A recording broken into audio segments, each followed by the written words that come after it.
സൂറ യൂസുഫിന്റെ പ്രത്യേകത എന്താണെന്ന് വെച്ചാൽ ഇതിന്റെ തുടക്കം തൊട്ട് അവസാനം വരെ യൂസുഫിനെ കിട്ടി ഇത്ര മാത്രം പറയാം. അങ്ങനെ ഒരേ ഒരു സൂറത്തെ പരിശുദ്ധ ഖുർആനിലുള്ള സൂറത്ത് യൂസുഫാണ്. ഞാൻ ആമുഖമായിട്ട് പറയാം. മൂസാ നബി അലൈഹി സ്വലാത്തു വസ്സലാം 25ഓളം തവണ ഖുർആനിൽ പരാമർശിക്കപ്പെട്ട പ്രവാചകനാണ്. ആദം നബി അലൈഹി സ്വലാത്തു വസ്സലാം 25ഓളം തവണ ഖുർആനിൽ പരാമർശിക്കപ്പെട്ട പ്രവാചകനാണ്. എന്നാൽ അങ്ങനെ അധികമൊന്നും പരാമർശിക്കപ്പെടാത്ത പ്രവാചകനാണ് യൂസുഫ് നബി അലൈഹി സ്വലാത്തു വസ്സലാം. എങ്കിലും യൂസുഫ് നബി അലൈഹി സ്വലാത്തു വസ്സലാമിനെ കുറിച്ച് മാത്രം പറയുന്ന സൂറത്തുണ്ട് എന്നത് മറ്റൊരു പ്രത്യേകത കൂടിയാണ്. ഞാനിത് ആ സൂറത്ത് വളരെ ഇമ്പോർട്ടന്റ് ആണ്. ഞാൻ പറയുന്നത് സൂറ യൂസുഫ് നമ്മളെ സംബന്ധിച്ചിടത്തോളം വളരെ ഇമ്പോർട്ടന്റ് ആണ്. യൂസുഫ് നബി അലൈഹി സ്വലാത്തു വസ്സലാമിനെ പഠിക്കുമ്പോഴും ആ സൂറത്ത് വളരെ ഇമ്പോർട്ടന്റ് ആണ്. ഏത് സന്ദർഭത്തിലാണ് ആ സൂറത്ത് ഇറങ്ങിയത് എന്നുള്ളത് വളരെ ഇമ്പോർട്ടന്റ് ആണ്. എല്ലാ സൂറത്തിനും ഒരു കോണ്ടെക്സ്റ്റ് ഇല്ലേ, സബബുൻ നുസൂലുണ്ട്. പരിശുദ്ധ ഖുർആൻ ഇറങ്ങുമ്പോൾ, അതിലെ ഖുർആനിലെ ആയത്തുകൾ ഇറങ്ങുമ്പോൾ, സൂറത്തുകൾ അവതരിക്കുമ്പോൾ അതിനെല്ലാം ഒരു കോണ്ടെക്സ്റ്റ് ഉണ്ട്. ഏതെങ്കിലും ഒരു കോണ്ടെക്സ്റ്റിലായിരിക്കും റസൂലുള്ളാഹി സ്വല്ലല്ലാഹു അലൈഹി വസല്ലം ഖുർആൻ ഇറങ്ങുന്നത്.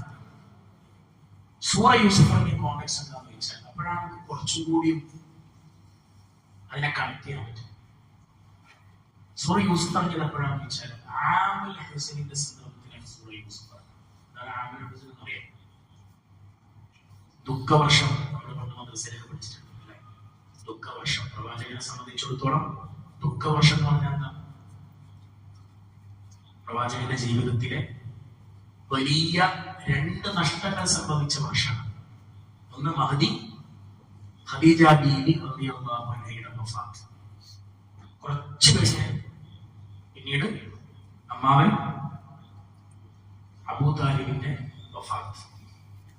മറ്റൊന്ന് ത്വായിഫിലെ സംഭവം. ത്വായിഫിലെ റസൂലിന് വാഴ്ത്തപ്പെട്ടവരെന്ന് കരുതി അങ്ങോട്ട് പോയപ്പോൾ അവരെന്ത് ചെയ്തു? കല്ലെറിഞ്ഞ് റസൂലിനെ ഒളിച്ച ത്വായിഫ് സംഭവം.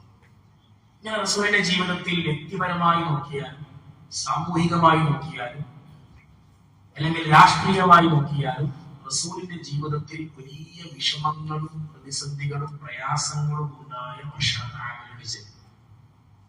വ്യക്തിപരമായിട്ട് ഖദീജ എന്ന് പറഞ്ഞാൽ എല്ലാ അർത്ഥത്തിലും പിന്തുണയായിരുന്നു അല്ലെ.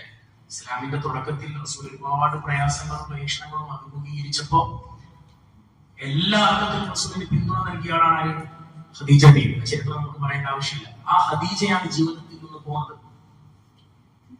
നാട്ടുകാരിൽ മുഴുവൻ റസൂലുള്ളാഹിയെ തള്ളിപ്പറഞ്ഞപ്പോൾ റസൂലിനെ ചേർത്ത് പിടിച്ച ആളായിരുന്നു ആര്?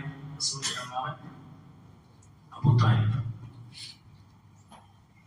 എന്നാൽ റസൂലിനെ ചേർത്ത് പിടിക്കുമെന്ന് കരുതിയിട്ടായിരുന്നു ത്വായിഫിലേക്ക് അല്ലാതെ റസൂൽ പോകുന്നത്. പക്ഷെ എന്താണ് സംഭവിച്ചത്? നേരെ തിരിച്ചാണ് സംഭവിച്ചത്. റസൂലിന് എന്ത് ചെയ്യാണ്? നമ്മളെ ചരിത്രം വായിച്ചിട്ടുണ്ട്. കല്ലെറിഞ്ഞ റസൂലിന്റെ ശരീരത്തിൽ നിന്ന് രക്തങ്ങൾ ഒഴുകുന്നത്, ചോര പൊട്ടി ഒഴുകുന്ന സന്ദർഭമാണ്. അങ്ങനെ ഏതൊക്കെ അർത്ഥത്തിൽ നോക്കിയാലും റസൂൽ വലിയ പ്രതിസന്ധികൾ അനുഭവിച്ച സന്ദർഭം. ആ സന്ദർഭത്തിലാണ് സൂറ യൂസുഫ് ഇറങ്ങുന്നത്. എന്തായിരുന്നു കാരണം?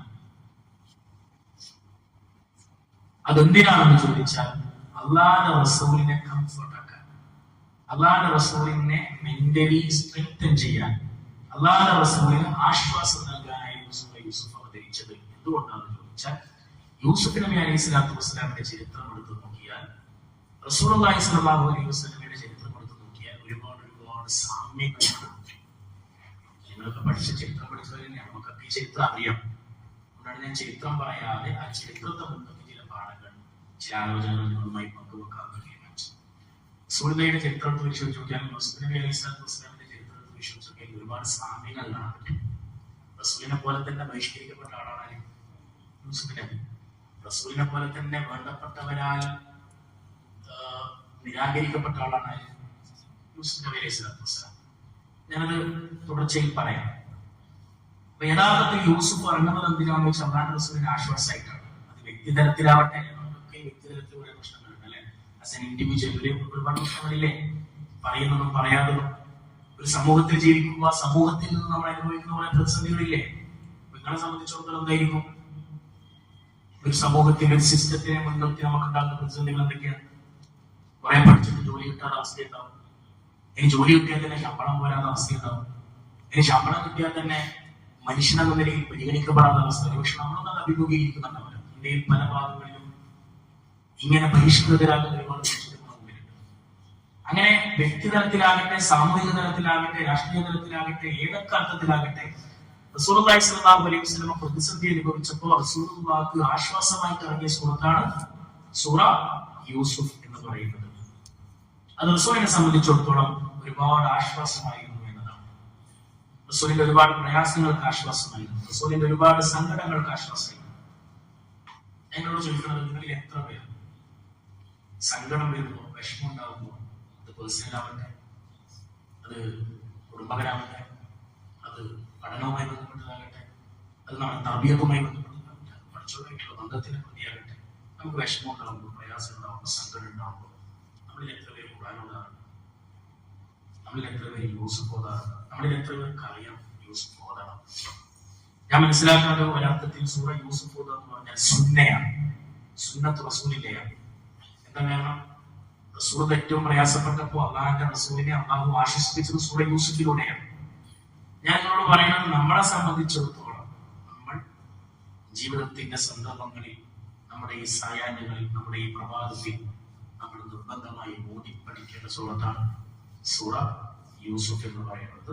സുന്നത്ത് റസൂലിന്റെയായി തന്നെ നമുക്ക് മനസ്സിലാക്കാൻ സാധിക്കുന്നതാണ്. അത് എക്സാക്ട് ആയിട്ട് റസൂൽ പറഞ്ഞതെന്നല്ല, സൂറ യൂസുഫ് ഓതാ സുന്നത്താന്ന് റസൂൽ പറഞ്ഞിട്ടൊന്നുമില്ല, പക്ഷെ റസൂലിന്റെ ജീവിതത്തിൽ നിന്ന് നമുക്കത് മനസ്സിലാക്കാൻ സാധിക്കും. അല്ലാഹു സുബ്ഹാനഹു വ തആല യൂസുഫ് എന്ന് പറയുന്ന സൂറ യൂസുഫ് ഇറക്കുന്നതിലൂടെ നമുക്കത് മനസ്സിലാക്കാൻ സാധിക്കും എന്നതാണ്. അതുകൊണ്ട് ഞാൻ നിങ്ങളോട് പറയുന്നത്, നിങ്ങൾക്ക് പറ്റുമെങ്കിൽ എല്ലാ ക്ലാസ്സുകളും പറയുന്നത് പോലെ നിങ്ങൾ സൂറ യൂസുഫ് വായിച്ചു. എനിക്കറിയില്ല നിങ്ങൾ വായിക്കുകയില്ല, നമ്മളെപ്പോഴും പറയുന്നൊരു കാര്യമാണ്, ഉൾക്കൊള്ളാമെന്ന് അറിയാം. പക്ഷെ ഒന്നോ രണ്ടോ കാര്യങ്ങളൊക്കെ വായിക്കും. കഴിഞ്ഞ ക്ലാസ്സിൽ ഞാൻ ചില റെഫറൻസുകളൊക്കെ തന്നിരുന്നു. അത് നോക്കിയ ആൾക്കാരൊക്കെ ഉണ്ടാവും, നോക്കാതെ ആൾക്കാരൊക്കെ ഉണ്ടാവും. നിങ്ങൾ ചിലപ്പോൾ ഭാവിയിലൊക്കെ തന്നെ വരും. നിങ്ങൾ കുറെ കാലം ഇതിന്റെ കയ്യിൽ നോക്കാം. അത് നിങ്ങളുടെ കയ്യിലാണ്. ഞാൻ പറയുന്നത്, നിങ്ങൾ പറ്റുമെങ്കിൽ നിങ്ങൾ സൂറ യൂസുഫ് വളരെ എളുപ്പമാണ്, വളരെ എളുപ്പമാണ് കാര്യങ്ങളൊക്കെ. നമ്മുടെ കയ്യിലെല്ലാം ഉണ്ട്, ടാബുണ്ട്, നോക്കി വെറുതെ ഇങ്ങനെ വായിച്ചു പോയാൽ തന്നെ നമുക്ക് ഒരുപാട് കാര്യങ്ങൾ കിട്ടും, ഒരുപാട് അവസരങ്ങൾ. ഞാൻ പറയുന്നത്, നിങ്ങൾ ആ സൂറ യൂസുഫ് വായിക്കാനും പഠിക്കാനും അതിനെക്കുറിച്ച് കൂടുതൽ ആലോചിക്കാനും സമയം കണ്ടെത്തണമെന്ന് ഞാൻ ഈ സംസാരത്തിന്റെ ഇടയിൽ നിങ്ങളോട് പറയാം. ഞാൻ പറഞ്ഞു, ആമുൽ ഹുസ്നിന്റെ സന്ദർഭത്തിലാണ് സൂറ യൂസുഫ് ഇറങ്ങുന്നത്. അത് റസൂലുള്ളാഹി സ്വല്ലല്ലാഹു അലൈഹി വസല്ലമയെ സംബന്ധിച്ചിടത്തോളം വല്ലാതെ ആശ്വാസമാണ്. റസൂലിന് മാത്രമല്ല, നമുക്കുള്ള ആശ്വാസമാണ്. ഞാൻ പറഞ്ഞു, നമുക്ക് പ്രയാസങ്ങളുണ്ട്, നമുക്ക് പ്രതിസന്ധികളുണ്ട്. ഞാൻ മനസ്സിലാക്കുന്നു, ഇന്ന് യുവാക്കൾ ഏറ്റവും കൂടുതൽ അഭിമുഖീകരിക്കുന്ന പ്രശ്നം എന്താണെന്ന് വെച്ചാൽ മെന്റൽ ഹെൽത്താണ്. മെന്റൽ ഹെൽത്ത് ഇല്ലായ്മയാണ്, വിഷാദരോഗമാണ്, ഡിപ്രഷനാണ്. ഞാനിന്ന് പത്രത്തില് റോബി കുത്തപ്പയുടെ ഒരു കോളം വായിച്ചു. ഗ്രഹാം തോർപ്പ് എന്ന് പറയുന്ന ഇംഗ്ലീഷ് പ്ലെയർ, ഇംഗ്ലീഷ് ടീമിന്റെ കോച്ചായിരുന്ന പ്ലെയർ ആയിരുന്ന ഗ്രഹാം തോർപ്പ് ഡിപ്രഷൻ കാരണം ആത്മഹത്യ ചെയ്തൊരു വാർത്തകൾ വായിച്ചു. 40-45 വയസ്സായിട്ടാണ് അല്ലെ. ഡിപ്രഷൻ മനസ്സിലൊരു, നമുക്ക് ഈ ഫിനാൻഷ്യലി സൗണ്ട് ആവാൻ മാത്രമല്ലല്ലോ, മെന്റലി നമ്മൾ സൗണ്ട് ആവണ്ടേ. നമുക്ക് എന്തൊക്കെയുണ്ടെങ്കിലും നമ്മൾ മെന്റലി ഓക്കെ അല്ലെങ്കിൽ തീർന്നേറ്റ് ചെയ്യണം അല്ലെ. അപ്പം റോബിൻ പറയാണ്, വിഷാദ രോഗം ബാധിച്ചിട്ട് ഒന്നും ചെയ്യാൻ പറ്റുന്നില്ല. അദ്ദേഹം 2007 വേൾഡ് കപ്പ് കളിച്ച മനുഷ്യനാണ്, വേൾഡ് കപ്പ് കിട്ടിയ ടീമിലുള്ള മനുഷ്യനാണ്. മുംബൈ ഇന്ത്യൻസിന് വേണ്ടിയിട്ടും കൊൽക്കത്ത നൈറ്റ് റൈഡേഴ്സിന് വേണ്ടിയിട്ടും അതേപോലെ തന്നെ ചെന്നൈ സൂപ്പർ കിങ്സിന് വേണ്ടിയിട്ടൊക്കെ IPL വളരെ മനോഹരമായി കളിച്ച പ്ലെയറാണ്. എല്ലാം ഉണ്ട്, ഫെയിമുണ്ട്, സമ്പത്തുണ്ട്. പക്ഷെ ഇതെല്ലാത്തിന്റെയും ഒടുവിൽ അദ്ദേഹത്തിന് സംഭവിച്ചിട്ടുണ്ടെന്ന് വെച്ചാൽ മെന്റലി എല്ലാം ഓക്കെ അല്ല, അത് കൺട്രോൾ ചെയ്യാൻ പറ്റില്ല, ഭയങ്കര പ്രശ്നം. ഞാൻ പറയുന്നത്, നമ്മളെ സംബന്ധിച്ചിടത്തോളം നമുക്കൊക്കെ ഈ പ്രശ്നങ്ങളുണ്ട്, പക്ഷെ നമ്മൾ എങ്ങനെയാണ് അതിനെ പരിഹരിക്കുന്നത്? നമുക്കൊക്കെ ഉണ്ട്. നമ്മുടെ ചില സമയത്ത് നമുക്കത് കൺട്രോൾ ചെയ്യാൻ പറ്റുന്ന സന്ദർഭങ്ങൾ ഉണ്ടാകാറുണ്ട്. അത് ചിലപ്പോൾ ആരെങ്കിലുമായിട്ടുള്ള ബന്ധത്തിൻ്റെതാകാം, സ്നേഹത്തിൻ്റെതാകാം, ഫ്രണ്ട്ഷിപ്പിൻ്റെതാകാം, പലതും ആകാം. അതിന്റെ പ്രശ്നം എപ്പോഴാണ് സംഭവിക്കാൻ നമുക്കറിയില്ല. അപ്പൊ നമ്മളെ സംബന്ധിച്ചിടത്തോളം അങ്ങനെയുള്ള പ്രതിസന്ധികളെ നമ്മൾ എങ്ങനെയാണ് തരണം ചെയ്യാന്ന് ചോദിച്ചാൽ, അതിനുള്ള മനോഹരമായ മരുന്നാണ് മഹാനായ യൂസുഫ് നബി അലൈഹിസ്സലാത്തു വസ്സലാമിന്റെ ചരിത്രം എന്നാണ് പറയുന്നത്. അത് റസൂലിന് മാത്രമല്ല, കൂടി അറിയണം, നമ്മുടെ കൂടി വായിക്കാനുള്ളതാണ്, നമ്മുടെ കൂടി പഠിക്കാനുള്ളതാണ് എന്നതാണ്. മഹാനായ യൂസുഫ് നബി അലൈഹിസ്സലാത്തു വസ്സലാം റസൂലിനെ പോലെ എല്ലാവരും സ്നേഹിക്കപ്പെട്ട് റിജക്ട് ചെയ്യപ്പെട്ട ഒരു പ്രവാചകനാണ്, അറിയപ്പെടുന്നുണ്ട്. പിന്നെ അടിമ ചന്തയിലേക്ക് പിന്നെ വിളിക്കപ്പെടുന്നുണ്ട്. പിന്നീട് ജയിലിൽ അടക്കപ്പെടുന്നുണ്ട്. അങ്ങനെ ഒരുപാട് പ്രതിസന്ധികൾ മഹാനായ യൂസുഫ് നബി അലൈഹി സ്വലാത്തു വസ്സലാം അനുഭവിക്കുന്നു. ഇതേ അവസ്ഥയിലൂടെയാണ് റസൂൽ കടന്നുപോയത് അല്ലെ. റസൂൽ എല്ലാവരും സ്നേഹിക്കപ്പെട്ട അല്ലമീനായിരുന്നു. പക്ഷെ പിന്നീട് എന്താ സംഭവിച്ചേ? ദീൻ പറയാൻ തുടങ്ങിയപ്പോ റസൂൽ ആരെ ബഹിഷ്കൃതനായി. നമുക്ക് കുറച്ചുകൂടി എളുപ്പത്തിൽ മനസ്സിലാവാൻ ഇപ്പൊ ഹേമ കമ്മിറ്റി എന്ന് പറയുന്ന കമ്മിറ്റി റിപ്പോർട്ടിന്റെ അടിസ്ഥാനത്തിൽ വലിയ കോലാഹലങ്ങൾ കേരളത്തിൽ നടന്നുകൊണ്ടിരിക്കുന്ന ആവശ്യം. അതിൽ പലരും ബഹിഷ്കൃതരാണ്. പലർക്കും ഇപ്പോഴും ജോലിയില്ല. പലരും ഒരുപാട് ആ മേഖലയിൽ സ്ട്രഗിൾ ചെയ്യണം. എന്താ കാരണം എന്ന് വെച്ചാൽ അവർ അനീതിക്കെതിരെ, തിന്മക്കെതിരെ, അധർമ്മത്തിനെതിരെ, ചൂഷണത്തിനെതിരെ സംസാരിച്ചിട്ടുള്ളതാണ്. അതെല്ലാ കാലത്തുള്ളതാണ്. നിങ്ങളുടെ കൂട്ടുകാർക്കിടയിൽ ഒരു നല്ല മനുഷ്യനായി മാറുമോ? ഒരു സത്യം പറയുന്ന ഒരു മനുഷ്യനായി മാറുമോ? നിങ്ങൾ ധാർമ്മികമായി വ്യതിരിക്തത പുലർത്തുന്ന ഒരാളായി മാറുമോ? ഒരു പ്രശ്നക്കാരനാണ്. അതാണ് ഏറ്റവും വലിയ പരീക്ഷണം. നമ്മൾ നന്നായിട്ടും പ്രതിസന്ധി അനുഭവിക്കേണ്ട അവസ്ഥ, സത്യം പറഞ്ഞിട്ടും പ്രതിസന്ധി അനുഭവിക്കേണ്ട അവസ്ഥ, നീതിയുടെ കൂടെ നിന്നിട്ടും പ്രതിസന്ധി അനുഭവിക്കേണ്ട അവസ്ഥ. ഇതിനെയാണ് യൂസുഫ് നബി അഭിമുഖീകരിച്ചത്. മഹാനായ റസൂലുള്ളാഹി സ്വല്ലല്ലാഹു അലൈഹി വസല്ലം അഭിമുഖീകരിച്ചത്. ഇത് നമ്മളും ജീവിതത്തിൽ അഭിമുഖീകരിക്കാൻ പോകുന്നത് തന്നെയാണ്. അപ്പോൾ റസൂലുള്ള ഇതേപോലെയാണ്. യൂസുഫ് നബി അലൈഹി സ്വലാത്തു വസ്സലാം അനുഭവിച്ച അതേ പ്രതിസന്ധിയിലൂടെ കടന്നുപോയാളാണ് പ്രവാചകൻ സല്ലല്ലാഹു അലൈഹി വസല്ലം. അതേ യൂസുഫ് നബി പിന്നീട് തിരിച്ചു വരുന്നുണ്ട് അല്ലെ.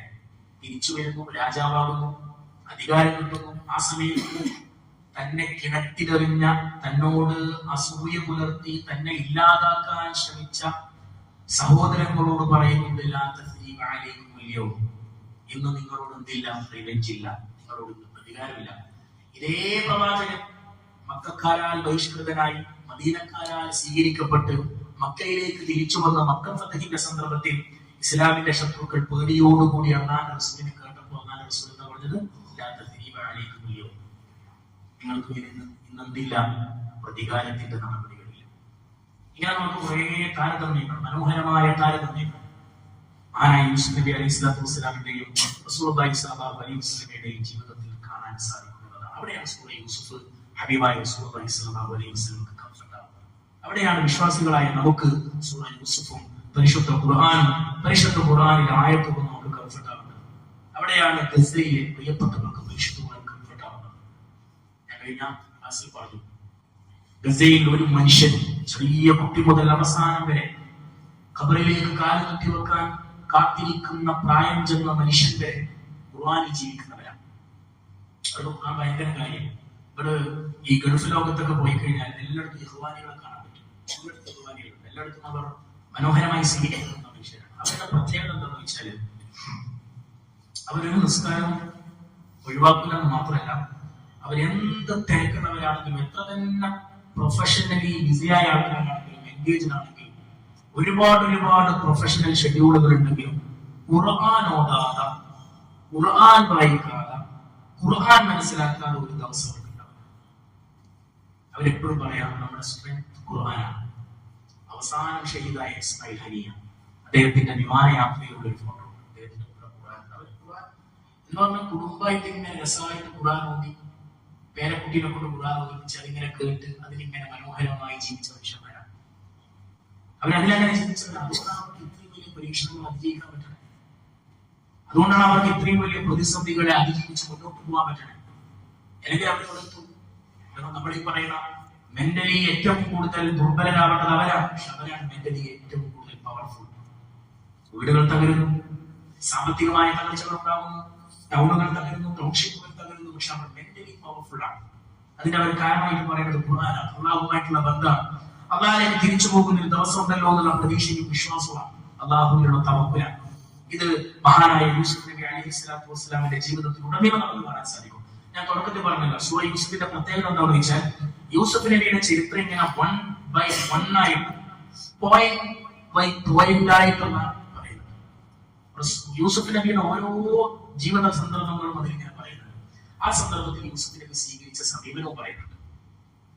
ഓരോരോ പോയിന്റ് ഉണ്ടാവുമല്ലോ ജീവിതത്തിന്റെ, ഓരോരോ സാഹചര്യങ്ങളും അവിടെ ഇങ്ങനെ വളരെ മനോഹരമായിട്ട് സൂറ യൂസുഫ് പറയുന്നു.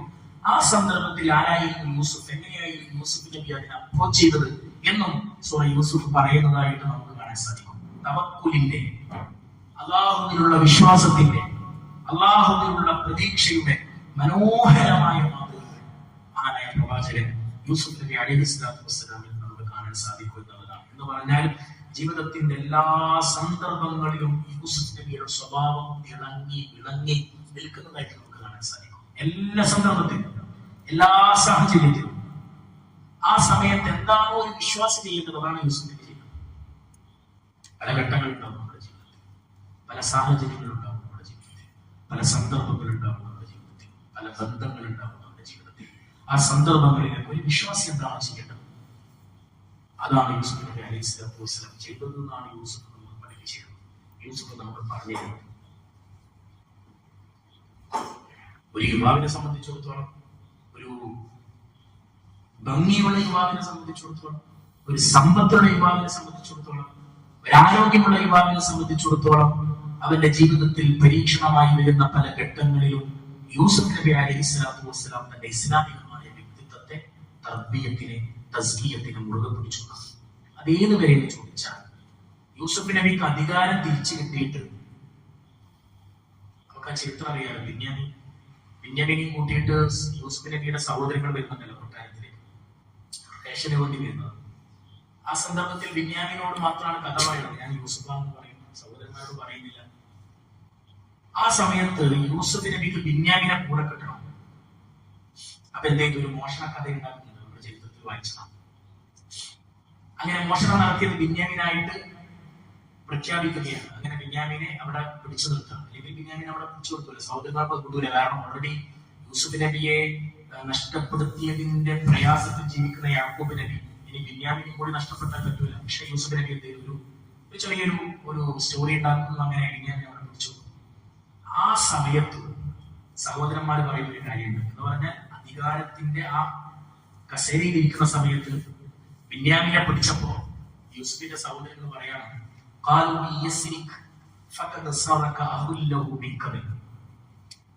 ഇവൻ ഇത് മോഷ്ടിച്ചിട്ടുണ്ടെങ്കിൽ അത് ഇവന്റെ മാത്രം ഭയപ്പല്ല,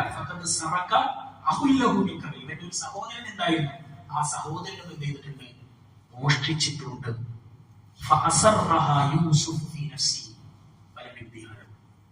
ഇത് നോക്കുമ്പോൾ നമ്മൾ ആലോചിച്ചു നോക്കിയാൽ നമ്മളെന്താ ചെയ്യും? എടോ ഞാൻ യൂസുഫാണ്, ഞാനാണ് നിങ്ങളുടെ മുമ്പിൽ നിൽക്കുന്ന യൂസുഫ് എന്ന് പറയൂലേ, പറഞ്ഞു പോലെ ടെംപ്റ്റേഷൻ ഉണ്ടാവൂലേ. പക്ഷെ യൂസുഫ് നബി എന്ത് ചെയ്തു, കൽബിൽ ആ വേദന മറച്ചു വെച്ചു. ഒളിപ്പിച്ചു വെച്ചു. അത് ഒഴിവാക്കില്ല.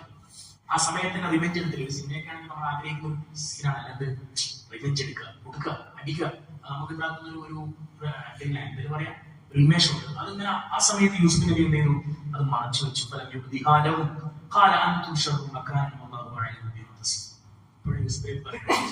നിങ്ങൾ ഈ പറയുന്ന ആരോപണങ്ങളെ കുറിച്ച് അള്ളാഹു നന്നായിട്ട് അറിയാം.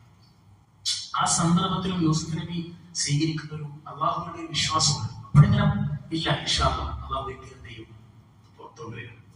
അള്ളാഹുവിനെ കൊണ്ട് ഇത് മറിച്ച് പറയിപ്പിക്കും എന്ന് പറയുന്ന വിശ്വാസം പറയാൻ വേണ്ടി ഞാൻ പറഞ്ഞതാണ്. യൂസുഫ് നബി അലൈഹിസ്സലാത്തു വസ്സലാമിന് അപ്പോഴും അള്ളാഹുവിന്റെ വിശ്വാസം കൂടുകയാണ്, നിരാശനാവില്ല. എല്ലാ സൗകര്യങ്ങളും ഉണ്ടാകുമ്പോഴും യൂസുഫ് നബിക്ക് കൽവിൽ വേദനകൾ ഉണ്ടാകുന്ന സന്ദർഭങ്ങളുണ്ട്. പക്ഷെ ആ സന്ദർഭത്തിലും യൂസുഫ് നബി അലൈഹിസ്സലാത്തു വസ്സലാം അള്ളാഹുവിൽ അടിയുറച്ചു നിൽക്കുക, അള്ളാഹുവിലുള്ള വിശ്വാസത്തെ ഊട്ടിയുറപ്പിക്കുക. ഇതേ പ്രതിസന്ധിയായിരുന്നു രാജാവിന്റെ സുന്ദരിയായ ഭാര്യ ഇണ യൂസുഫ് നബിയെ വശീകരിക്കുന്ന സന്ദർഭം.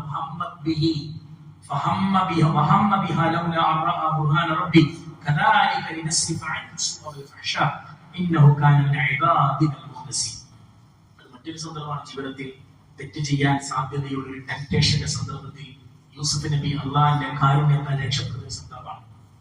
അള്ളാഹു ഖുർആനിൽ തന്നെ പറയുന്നത്, ഈ മനുഷ്യരിൽ വികാരങ്ങൾക്ക് അടിപ്പെടുക, അവർക്ക് തെറ്റുപറ്റുക.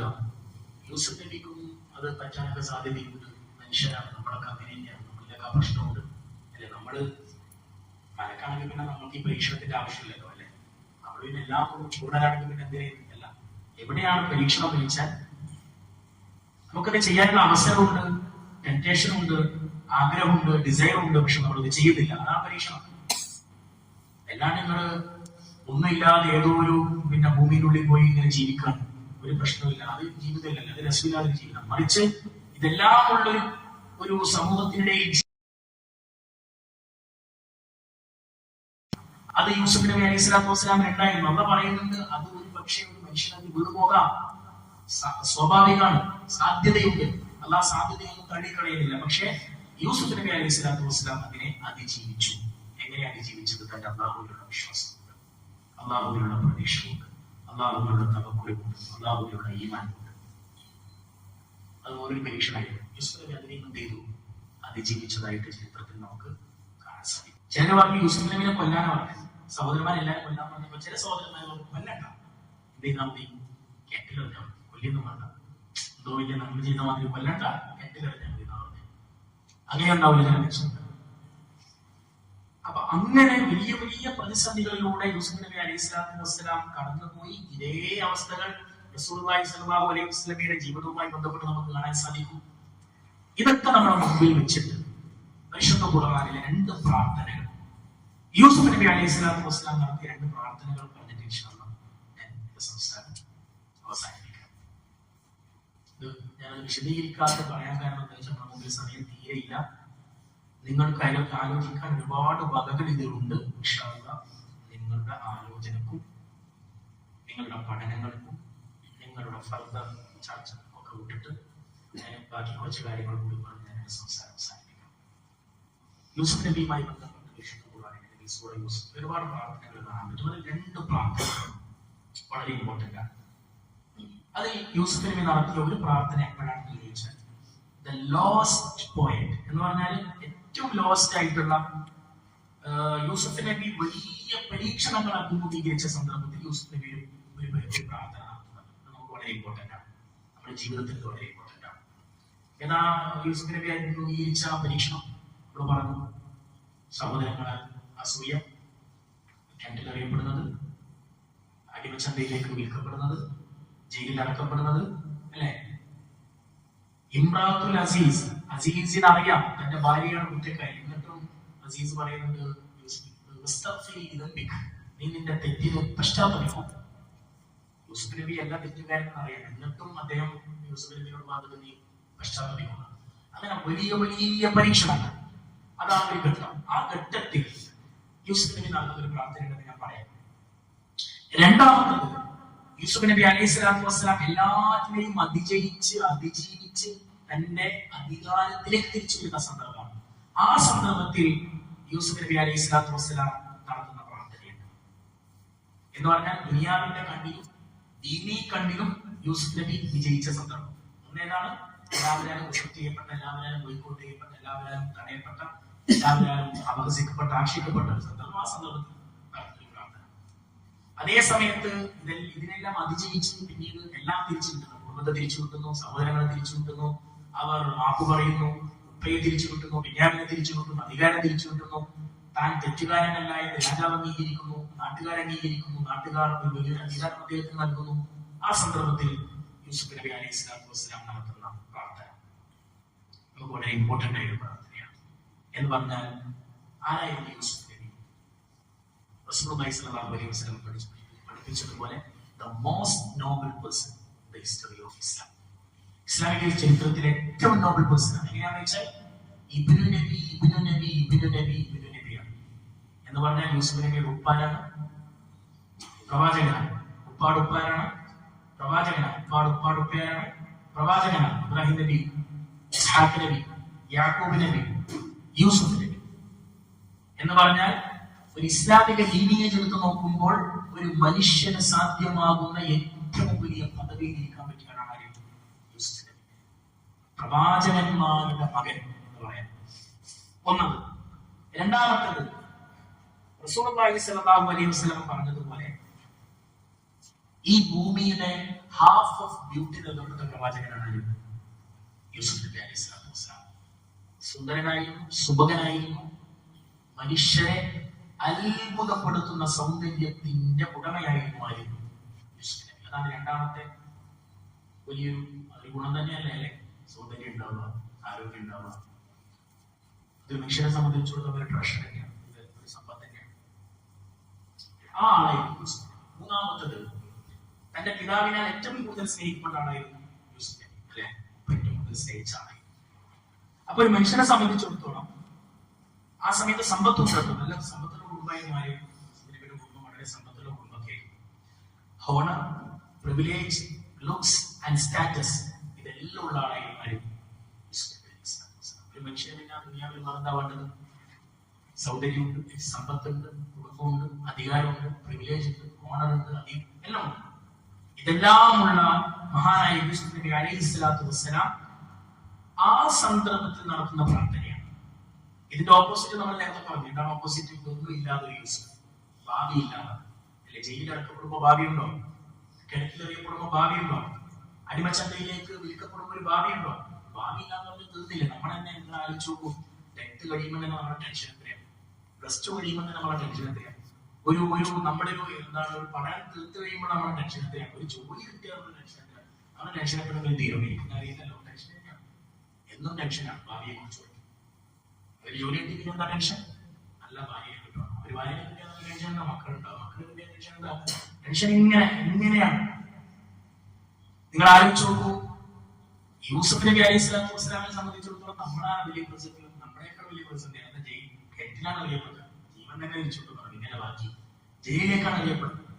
ഈ സന്ദർഭങ്ങളിൽ മഹാനായ യൂസുഫ് നബി അലൈഹിസ്സലാത്തു വസ്സലാം നടത്തുന്ന പ്രാർത്ഥന എന്ന് പറഞ്ഞാൽ, ഒരു മനുഷ്യൻ കടന്നു പോകാൻ സാധ്യതയുള്ള എല്ലാ ഘട്ടങ്ങളിലൂടെയും കടന്നുപോയ പ്രവാചകനാണ് യൂസുഫ്. മഹാനായ ഇബ്നുൽ ഖയ്യിം റഹിമഹുല്ലാഹ് പറയുന്നുണ്ട്, ഇത്രയും ഉഴച്ചുമറിയലുകൾ, ഇത്രയും തിരിച്ചുമറിയലുകൾ ഉണ്ടായ മറ്റൊരു വിഷയമില്ല ജീവിതം. ഇങ്ങനെ തിരിഞ്ഞിങ്ങനെ മറിയാം, ഇങ്ങനെ ഉണ്ടല്ലോ, പല ഘട്ടങ്ങളിലൂടെ ഇങ്ങനെ പോവാം. ശരിയാവുക, ഇതാവുക, പിന്നെയും പോവുക. അങ്ങനെയൊക്കെ എല്ലാ പ്രതിസന്ധികളിലൂടെയും കടന്നുപോയ പ്രവാചകനാണ് പ്രവാചകൻ യൂസുഫ് നബി അലൈഹിസ്സലാത്തു വസ്സലാം എന്ന് മഹാനായ ഇബ്നുൽ ഖയ്യിം റഹിമഹുല്ലാഹ് പറയുന്നത്. ഇമാം ഗസാലി പറയുന്ന മനോഹരമായ ഒരു കാര്യമുണ്ട്.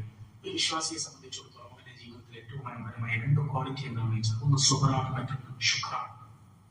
ഒന്ന് സുബ്റാണ്, മറ്റൊന്ന് ശുക്ർ. എന്താണ് സുബ്ർ എന്ന് പറഞ്ഞാൽ? ക്ഷമ എന്ന് പറഞ്ഞാൽ എന്താണ് ക്ഷമ എന്ന് പറഞ്ഞാൽ? Patience, gratitude. ശുക്ർ എന്ന് പറഞ്ഞാൽ ഗ്രാറ്റിറ്റ്യൂഡ്, സുബ്ർ എന്ന് പറഞ്ഞാൽ പേഷ്യൻ. എന്താണ് ക്ഷമ എന്ന് പറഞ്ഞാൽ? എന്താണ് പേഷ്യന്റ് എന്ന് പറഞ്ഞാൽ? എന്താണ് സുബ്ർ എന്ന് പറഞ്ഞാൽ? എന്താണ് സുബ്ർ? ഒന്ന് പറഞ്ഞു.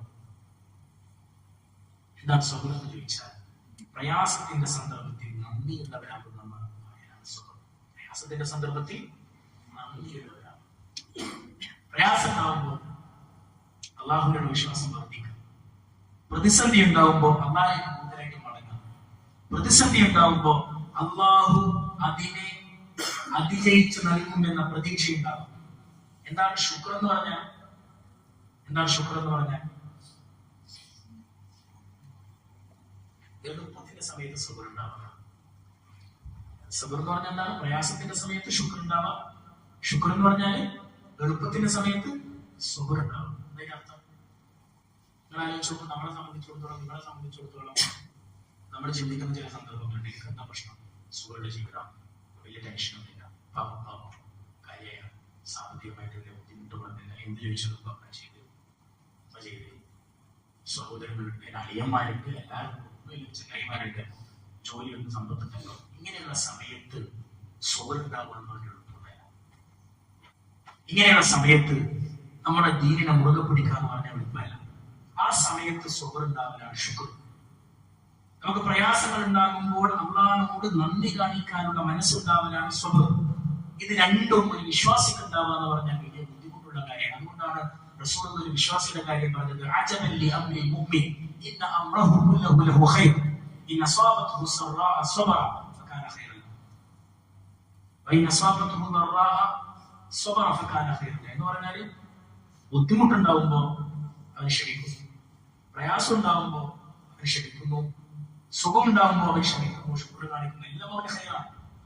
ഒരു വിശ്വാസിയെ സംബന്ധിച്ചിടത്തോളം എല്ലാ സമയത്തും അവനെ ഖൈറാക്കി മാറ്റാൻ പറ്റും അവർ ശുക്ർ ഉണ്ടെങ്കിൽ എന്ന് മഹാനായ ഇമാം ഗസാലി റഹിമഹുല്ലാഹ് നമ്മളോട് പറയുന്നതായിട്ട് നമുക്ക് കാണാൻ സാധിക്കും. എന്ന് പറഞ്ഞാൽ യൂസുഫ് നബി അലൈഹിസ്സലാത്തു വസ്സലാമിന്റെ പ്രത്യേകത എന്താണെന്ന് വെച്ചാൽ, യൂസുഫ് നബിക്ക് പല സന്ദർഭങ്ങളും ഉണ്ടായിട്ടുണ്ട്, പല സാഹചര്യങ്ങളും ഉണ്ടായിട്ടുണ്ട്.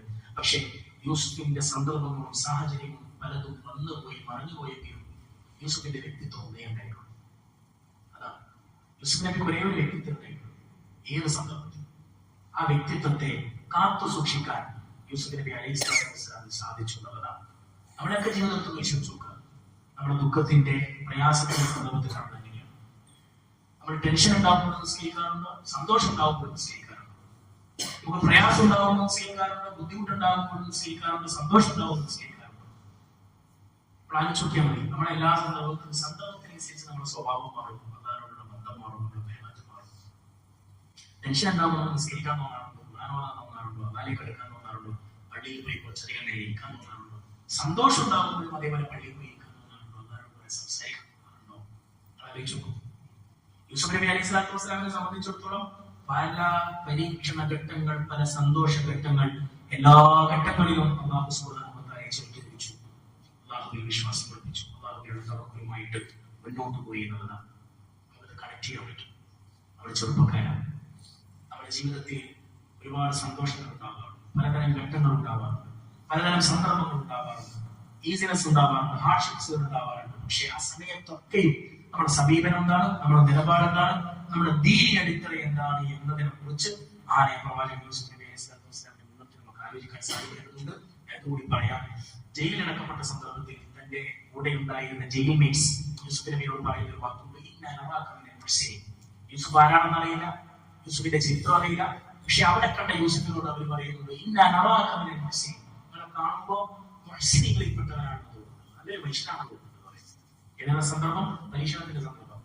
ഇതേ യൂസുഫ് നബി അധികാരം കിട്ടിയ സന്ദർഭമുണ്ടല്ലോ, ആ ഘട്ടത്തിൽ സഹോദരന്മാരെ വരുന്നുണ്ടല്ലോ, സഹോദരന്മാർക്ക് അറിയില്ല ഇത് തന്റെ സഹോദരൻ, തങ്ങൾ കിടക്കിലറിഞ്ഞ ആളാണ് ഈ മുമ്പിൽ ഇരിക്കുന്നതെന്ന് അറിയില്ല. പക്ഷെ ആ അറിയാതെ യൂസുഫിനെ കുറിച്ച് സഹോദരന്മാർ പറയുന്നുണ്ട് ഇതേ വാക്കാം, കാണുമ്പോൾ നല്ലൊരു മനുഷ്യൻ ഞങ്ങൾക്ക് തോന്നുന്നുണ്ട്. രണ്ട് സന്ദർഭമാണ്, പക്ഷെ ആ രണ്ട് സന്ദർഭത്തിലും യൂസുഫ് നബിയുടെ കൂടെ ഉള്ളവർക്ക് തോന്നിയത് ഒരേ കാര്യമാണ്, താങ്കളെ മുഹ്സിനീങ്ങളിൽപ്പെട്ടവരായിരുന്നു.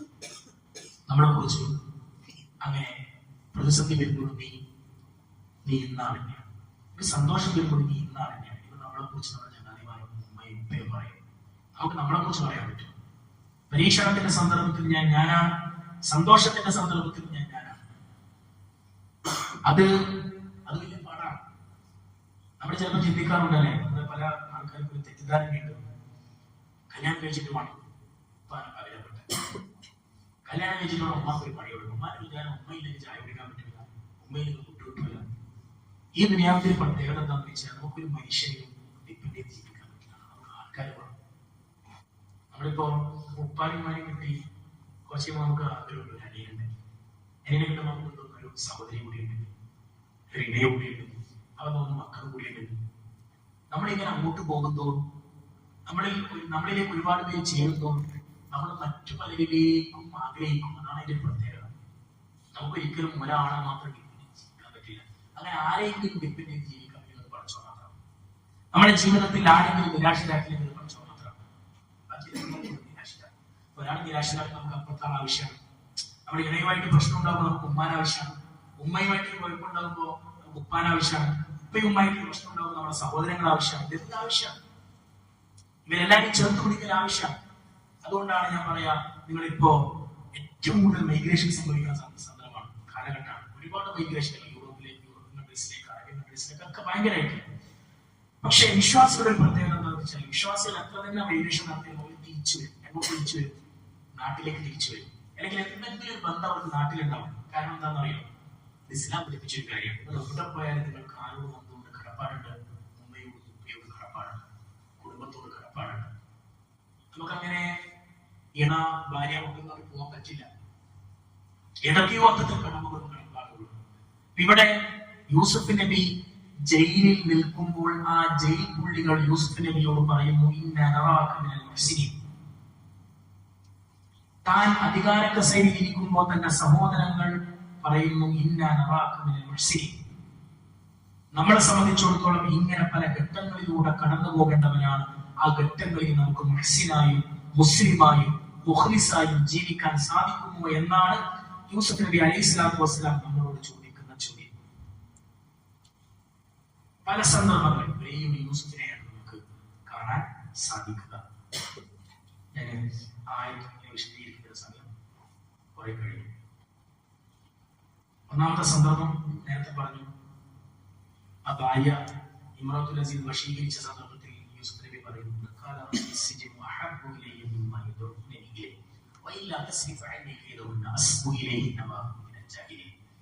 ഞാൻ എന്നെ ഇവർ ക്ഷണിക്കുന്നതിനേക്കാൾ ഞാൻ പ്രിഫർ ചെയ്യണം ചെയ്യാൻ.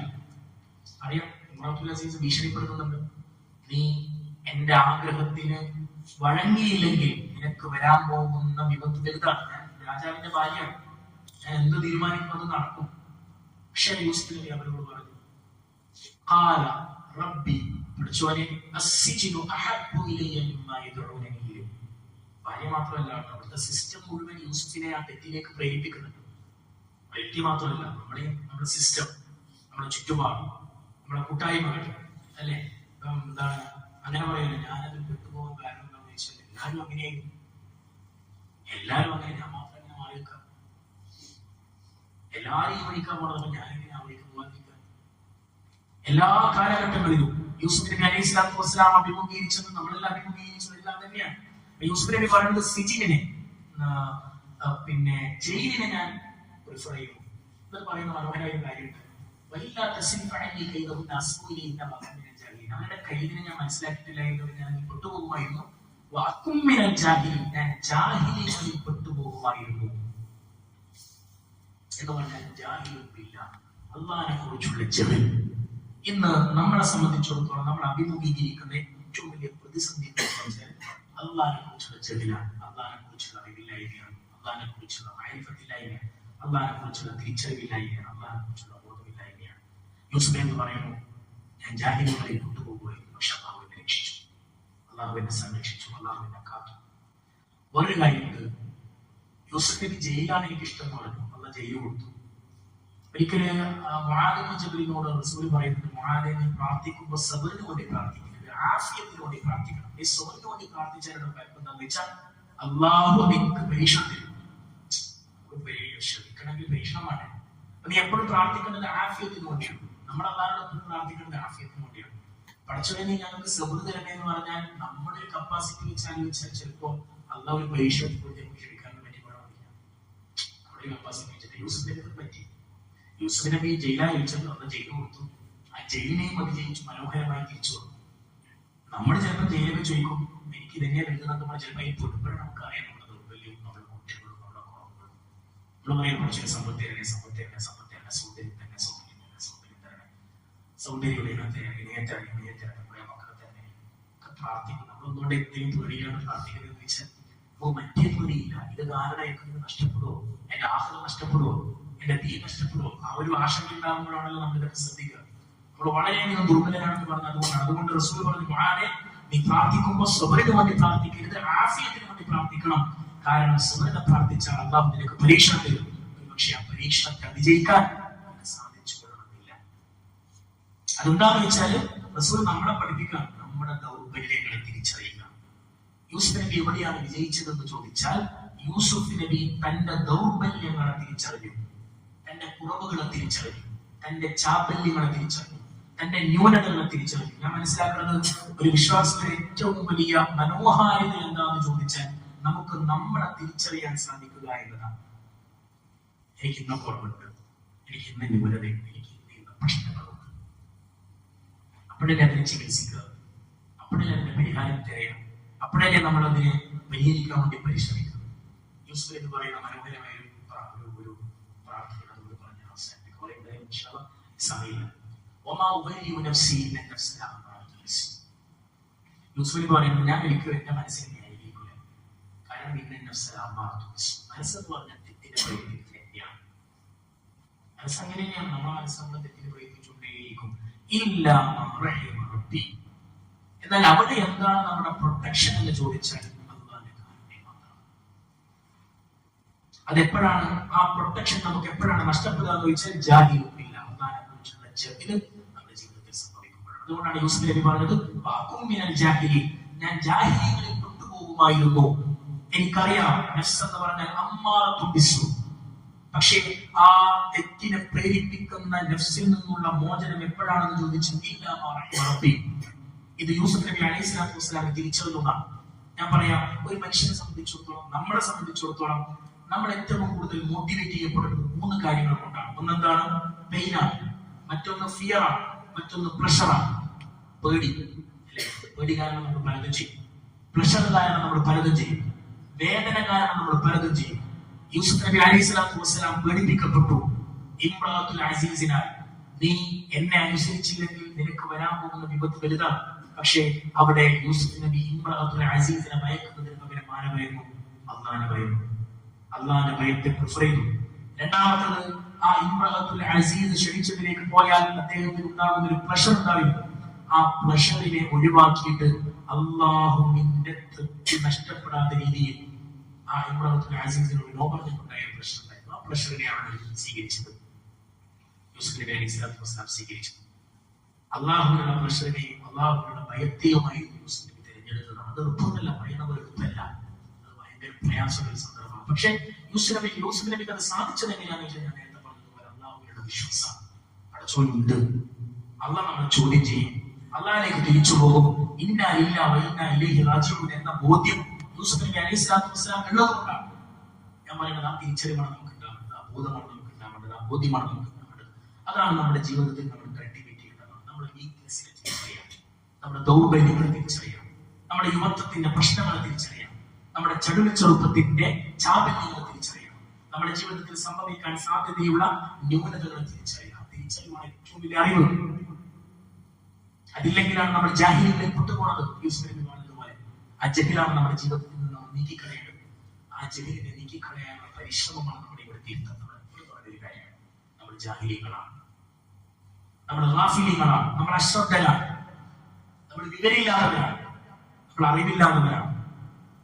നമുക്ക് അതുകൊണ്ട് തന്നെ അള്ളാഹിനെ കുറിച്ചുള്ള, അള്ളാഹിന്റെ ദീനിനെ കുറിച്ചുള്ള അറിവ് ആവശ്യം.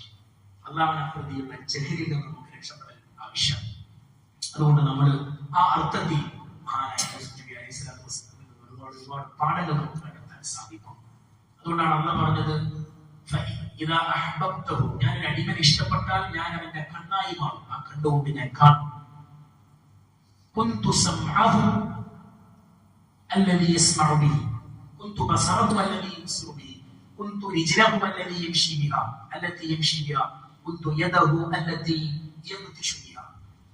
അല്ലാഹ് നമ്മൾ ഇഷ്ടപ്പെട്ടു കഴിഞ്ഞാൽ പിന്നെ നമ്മുടെ കണ്ണുകൊണ്ട് അള്ളയാണ് കാണുക, നമ്മുടെ കാതുകൊണ്ട് അള്ളയാണ് കേൾക്കുക, നമ്മുടെ കാലുകൊണ്ട് അള്ളയാണ് നടക്കുക, നമ്മുടെ കൈ അള്ളയാണ് പിടിക്കുക എന്ന് പറഞ്ഞാൽ നല്ല സംരക്ഷണം ഉണ്ടാവും.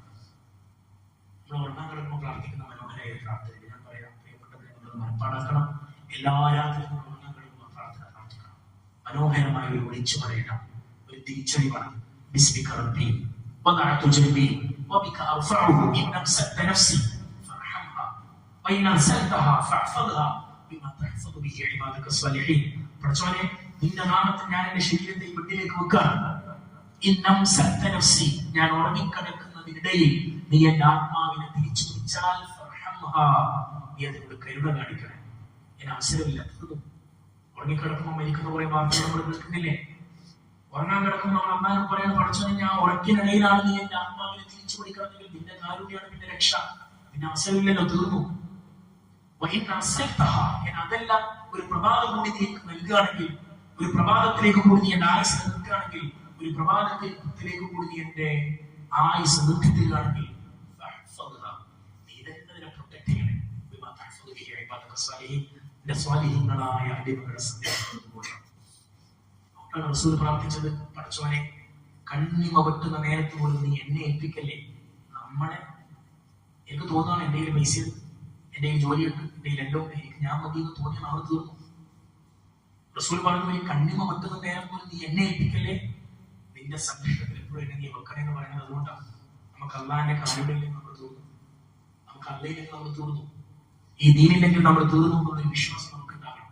പടച്ചോന്റെ സംരക്ഷണം ഇല്ലെങ്കിൽ ഒന്നും സാധ്യമല്ല, ജീവിതത്തിൽ ഒന്നും സാധ്യമല്ല എന്നൊരു വിശ്വാസം നമുക്ക് ഉണ്ടാവണം. ആ വിശ്വാസത്തിലേക്കാണ് നമ്മൾ എപ്പോഴും നടന്നു നടക്കേണ്ടത്. അതുകൊണ്ട് നമ്മൾ അള്ളാഹിനോട് എപ്പോഴും പ്രാർത്ഥിക്കേണ്ടത് എന്താണെന്ന് ചോദിച്ചാൽ അവിടെ അവസാനിപ്പിക്കുക. ഒന്ന്, ഇൽമൻ നാഫിഅ, ഈ ലോകത്ത് പ്രയോജനപ്പെടുന്ന ഇൽമിന് വേണ്ടി നമ്മൾ അള്ളാഹിനോട് പ്രാർത്ഥിക്കണം. പടച്ചോനെ, ഈ ലോകത്ത് ഉപകാരപ്പെടുന്ന ഇൽമിനെ ഞങ്ങൾക്ക് നൽകണം. വഅമലൻ മുതഖബ്ബലൻ, ഈ ലോകത്തും സ്വീകാര്യമായ അമലുകൾ ചെയ്യാനുള്ള തൗഫീഖ് ഞങ്ങൾക്ക് നീ നൽകണേ. കർമ്മങ്ങൾ ചെയ്യാനുള്ള, പ്രവർത്തിക്കാനുള്ള ഭാഗ്യം നീ നൽകണേ. വരിസ്കൻ ഹലാലൻ ത്വയ്യിബ, ഹലാലൻ ത്വയ്യിബുമായ റിസ്ക് പടച്ചോനെ ഞങ്ങൾക്ക് നൽകണേ. ഇത് മൂന്നും ജീവിതത്തിന്റെ എല്ലാ മേഖലകളുമായി കണക്റ്റഡ് ആണ്. എന്താണ്? ഒന്ന്, ഇൽമൻ നാഫിഅ, ഉപകാരപ്രദമായ ഇൽമ്. അമലൻ മുതഖബ്ബല, സ്വീകാര്യമായ അമൽ, വരിസ്കൻ ഹലാലൻ ത്വയ്യിബ, ത്വയ്യിബും ഹലാലുമായ ഹറാമില്ലാത്ത റിസ്ക്. ഇതെല്ലാം നിങ്ങളുടെ വിദ്യാഭ്യാസമാകാം, നിങ്ങളുടെ സമ്പത്താകാം, നിങ്ങളുടെ ജോലിയാകാം, നിങ്ങളുടെ സാലറി ആകാം, നിങ്ങളുടെ പൊസിഷൻ ആകാം, നിങ്ങളുടെ പ്രൊഫഷൻ ആകാം. ഹലാലാവണേ, അത് ത്വയ്യിബാവണേ എന്നാണ് ഇപ്പോഴും നമ്മൾ അല്ലാഹു സുബ്ഹാനഹു വ തആലയോട് പ്രാർത്ഥിക്കേണ്ടത്. മഹാനായ ഇമാം ഷാഫിഈ റഹിമഹുല്ലാഹ് ഒരു കവിത കൂടി പറഞ്ഞ് ഞാൻ അവസാനിപ്പിക്കണം. ഇമാം ഷാഫിഈ റഹിമഹുല്ലാഹ് എന്ന് പറഞ്ഞാൽ ഇസ്ലാമിക ചരിത്രത്തിൽ കണ്ട ഏറ്റവും വലിയ പണ്ഡിതൻ, ഏറ്റവും വലിയ ആലിം, 7ാമത്തെ വയസ്സിൽ പരിശുദ്ധ ഖുർആൻ മനഃപ്പാഠമാക്കിയ ആ മഹാനായ പണ്ഡിതൻ. ആ പണ്ഡിതൻ ലോകത്തോട് മുഴുവൻ പറഞ്ഞ, തന്നെ ചെറുതാക്കി, തന്നെ താഴ്ത്തി, വിനയത്തോടെ പറഞ്ഞ് പഠിപ്പിച്ചു കവിതയിൽ. ഇതേ പറയാൻ ഒരിക്കൽ ഞാൻ എന്റെ ഗുരുവിനോട്, എന്റെ ഉസ്താദിനോട് പോയിട്ട് പറഞ്ഞു,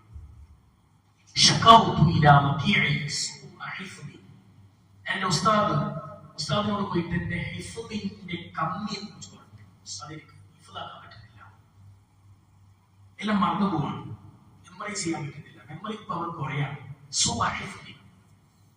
ഞാൻ ആ പരാതിയും എന്റെ ആവലാതിയും എന്റെ ഉസ്താദിനോട് പറഞ്ഞു. അപ്പൊ എന്റെ ഉസ്താദ് എന്നോട് പറഞ്ഞു, എന്റെ ഉസ്താദ് എന്നോട് പറഞ്ഞു, ഷാഫി, നീ തെറ്റുകൾ ഒഴിവാക്കുക, നീ തെറ്റിൽ നിന്ന് മാറി നിൽക്കണം, നീ കുറ്റങ്ങളും തെറ്റുകളും ചെയ്തു കൂട്ടുന്നതിൽ നിന്ന് അകലുക എന്ന് എന്റെ ഉസ്താദ് എന്നോട് പറഞ്ഞു.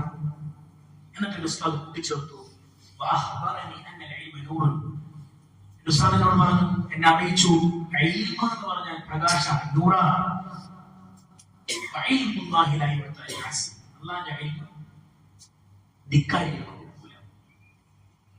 എന്ന് ഷാഫി ഇമാം തന്നെ കുറിച്ച് പറയാം. ആരാണ്?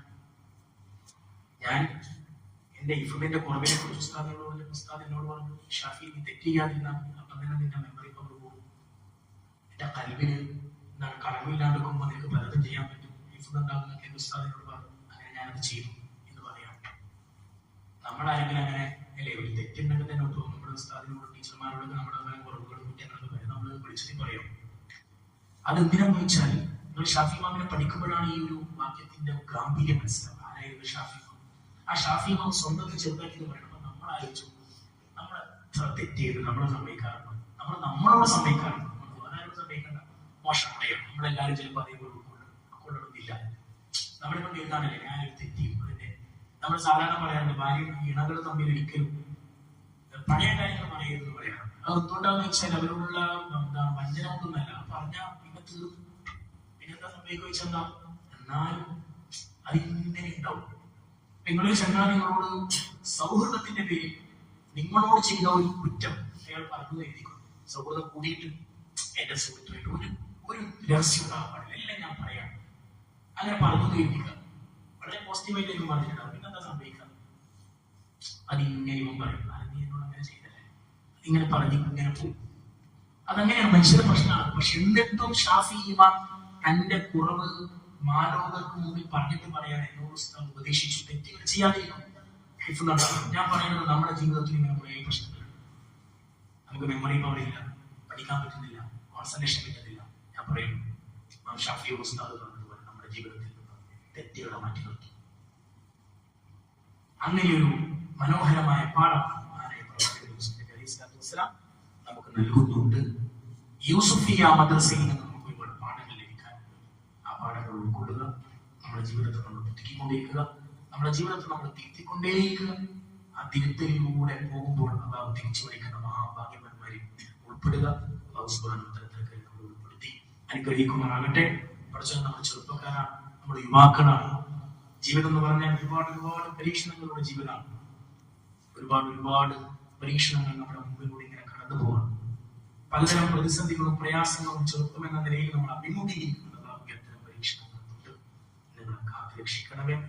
എല്ലാ പരീക്ഷണങ്ങളെയും അതിജയിക്കാനുള്ള ഇൽമും നാഫിഉം അമലും തഖ്വയും ഈമാനും ഞങ്ങൾക്ക് നൽകിയത്.